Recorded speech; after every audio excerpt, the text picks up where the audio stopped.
இது உண்மை. இது உனக்கு பொண்டாட்டி சரியில்லை, எனக்கு புருஷன் சரியில்லை, சரி நம்ம ஒரு கூட்டணி ஆரம்பிப்போம், பசங்களாம் இருக்காங்க, இனி புள்ள பெற்றுக்க முடியாது, அதனால் நம்ம அப்படியே சங்கமிப்போம்.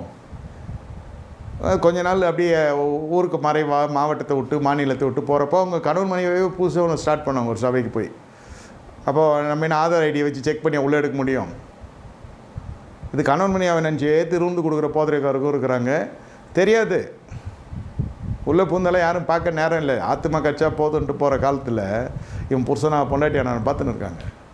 இந்த மாயம் சொல்கிறேன். காரணம் என்ன? இது எதனால் இந்த மாதிரி போகுது? ஒரு ஆடு மாடாக போனதுக்கான காரணம் என்ன?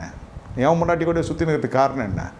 தேவனை மகிமைப்படுத்துறதில்லைன்னு இல்லை, இது கர்த்தரை மகிமைப்படுத்தாததுனால, ஸ்தோத்திரம் பண்ணாததுனால. ரோமருக்கு எழுதின நிருபத்தில் 1:24 என்ன சொல்லுகிறது? இதே நிமித்தம் அவர்கள் தங்கள் இருதயத்தில் உள்ள இச்சைகளினாலே ஒருவரோடு ஒருவர் தங்கள் சரீரங்களை அவமானப்படுத்தத்தக்கதாய் தேவன் அவர்களை அசுத்தத்துக்கு ஒப்பு கொடுத்தார். Can you follow? இதை தான் சொன்னேன் அவங்ககிட்ட.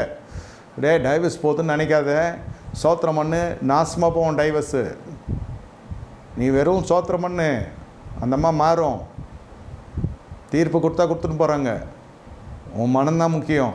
மன்னிப்பு கேளு கர்த்தர்கிட்ட, அந்த அம்மாவிட்ட ஒப்புரவாகு.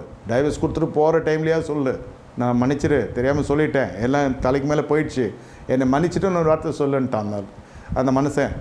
சொல்லுன்னு சொன்னால் அந்த மனுஷன் அப்படியே சொல்லிட்டான். அந்த பாப்பாவும் அந்த சகோதரியும் ஏற்றுக்குச்சு. ஐயோ இதை முதலே சொல்லியிருக்கலாமே, என் மேலே தப்பு இருக்குங்க. அந்த பிரிவு அவர்களுக்குள்ளே பல காரியங்களை பாடம் புகட்டினது. இந்த ஸ்தோத்திரம் ரொம்ப எஃபெக்டிவாக இருந்துச்சு. இது சத்தியமாக நடந்த காரியம். தீர்ப்பு வந்துடுச்சு, சரி நீங்கள் போகலான்னு. சேர்ந்த எந்த கோர்ட்டு தண்டனை கொடுக்க போகுது? அதெல்லாம் கிடையாது. பிரியத்துக்கு வேணால் சட்டம் இருக்குது, சேர்றதுக்கு சட்டம் கிடையாது. நான் கணவன் மனைவி புரிஞ்சுக்கோங்க. ஸ்தோத்திரம் பண்ணலன்னா இந்த மாதிரி ரோகங்களுக்கு போயிட்டு, இந்த மாதிரி இச்சைகளுக்கு தேவன் ஒப்பு கொடுத்துட்டாரு. ஏன் இப்போ மற்றவன் முன்னாடி இனிமையாக தெரியுது, மற்றவன் புருஷன் ரொம்ப ஆறுதலாக இருக்குது. பணத்து காசுக்கெல்லாம் மட்டும் கிடையாது இது.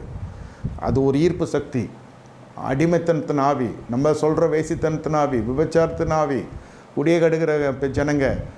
இது உடனே என்ன சொல்லுவாங்கன்னாக்கா, அவங்க அம்மா சொல்லிக் கொடுத்தா, இவங்க அம்மா சொல்லிக் கொடுத்தாலாம் சொல்லக்கூடாது. தேவன் அவர்களை அசுத்தத்துக்கே ஒப்பு கொடுத்துட்டார்.